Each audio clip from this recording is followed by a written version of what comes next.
I'm a bit behind the times, not only with my terrible upload schedule, but with anime as well. Jujutsu Kaisen just ended its third season almost 3 weeks ago, and I just now got around to watching it. Going into this season, JJK Season 2 already had my expectations high from the level of quality that the Shibuya arc showed, and I didn't think there was much room to improve from there. The animation, story development, sound design, and music were already top notch, but Culling Game really stepped up and it dropped an absolute bomb, making Season 2 almost look like child's play in comparison. Mappa animators must have been sleeping, eating, and basically living out of the studio to give us this season. The animation on the main characters like Yuji and Megumi were so fluid, and they didn't even stop there. They spread that love to the rest of the characters like Higuruma, Kirara, Maki, Naoya, Choso. I mean, the list really just goes on forever. Each of them seems like they have their own style as well. Maki this season resembles Toji very closely in fighting style, having unlocked her Heavenly Restrictions full power. Naoya has that egotistical flair, and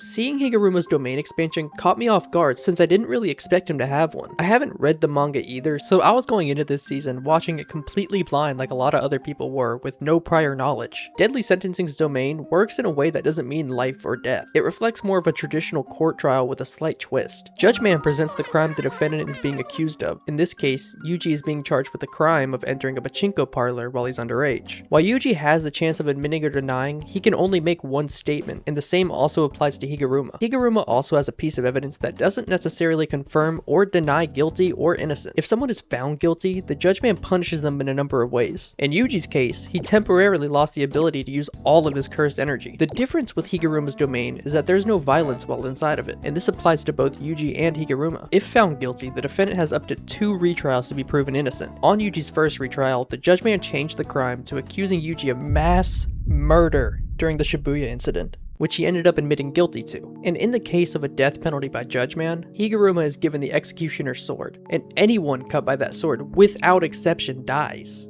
Anyone cut by the executioner's sword will, without exception, meet their untimely death.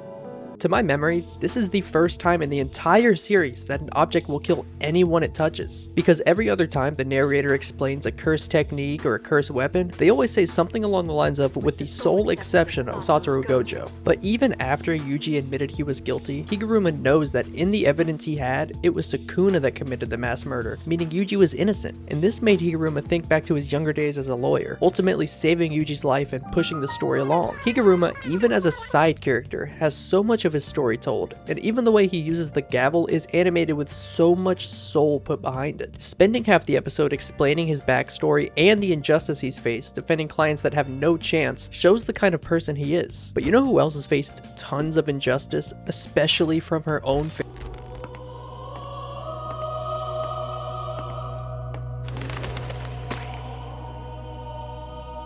Mai. 始めるよ。 Maki is, besides Toji, my favorite character in Jujutsu Kaisen. In the show, Maki has a twin sister named Mai. In universe, having twins in the sorcerer world is a bad omen, since they're treated as a single person instead of 2 individuals. Their soul, potential, and cursed energy, if they have any, is split between the twins, meaning neither one of them can reach their full potential while the other one is still alive. This especially applies to Maki and Mai, having faced injustice and discrimination from everyone in the Zenin clan, especially from her egotistical cousin Naoya. When the current head of the Zenin clan died, Naoya was the heir to the throne, unless something were to happen to Gojo, in which case Megumi would be the head of the Zenin clan. Naoya wasn't a huge fan of that, so what does he do? Obviously, the only thing he can do is kill Megumi to stay in power. But if he were to do that, the scrutiny the clan would face from the higher-ups would be overbearing. So instead, Naoya and his brothers went to plan B, kill them anyways and say that Megumi, Maki, and Mai were planning on releasing Gojo, who'd been deemed an accomplice in the Shibuya incident. With Megumi being the head of the Zenin clan, he gave permission to Maki to go into the Forbidden Vault to get cursed weapons, just to find her father waiting for her. If you don't know what the Forbidden Vault is, it's basically where the Zenin clan holds all their cursed weapons. Maki ends up up losing the fight against her father, and both her and her sister get thrown into the dungeon or prison training area, whatever they call it, and Mai realizes that the only way even one of them could live was for the other one of them to die, while Mai ends up sacrificing herself on the promise of destroy everything. This is a very bittersweet moment. With Mai's death, taking all the cursed energy both the twins had together, unlocked Maki's heavenly restrictions' full potential. She also left Maki with the split soul katana, the same weapon Toji had, which bypasses all physical durability and attacks directly at the soul. And about that previous promise,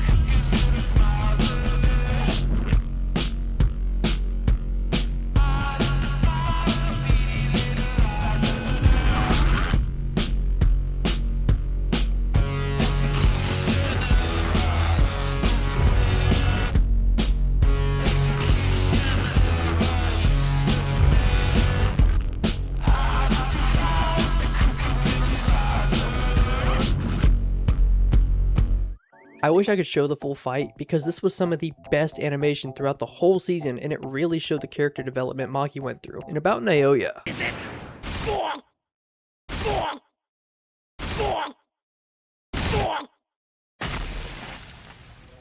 as an honorable mention, I quickly want to go over Kurara and Principal Yaga. Looking at Kurara's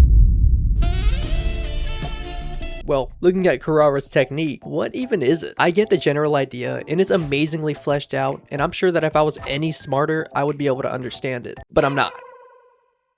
Once I got the general idea that the stars attract and the stars repel, I gave up trying to understand the rest of it. As for Principal Yaga, why did he even have to die? He was such a good character. Gege really doesn't hold anything back in JJK, and he will kill off anyone he thinks the audience remotely likes. I also think Panda running to the principal, and Gakuganji squaring up just for Panda to run straight past him and drop an absolute banger of a line.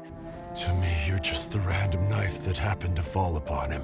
Shows not only that the principal raised him right, but that Panda has so much aura he can just turn his back on Gakuganji. Now, I'm gonna skip around a bit because I want to talk about the Culling Game itself. I can't read or understand a single bit of Japanese besides or.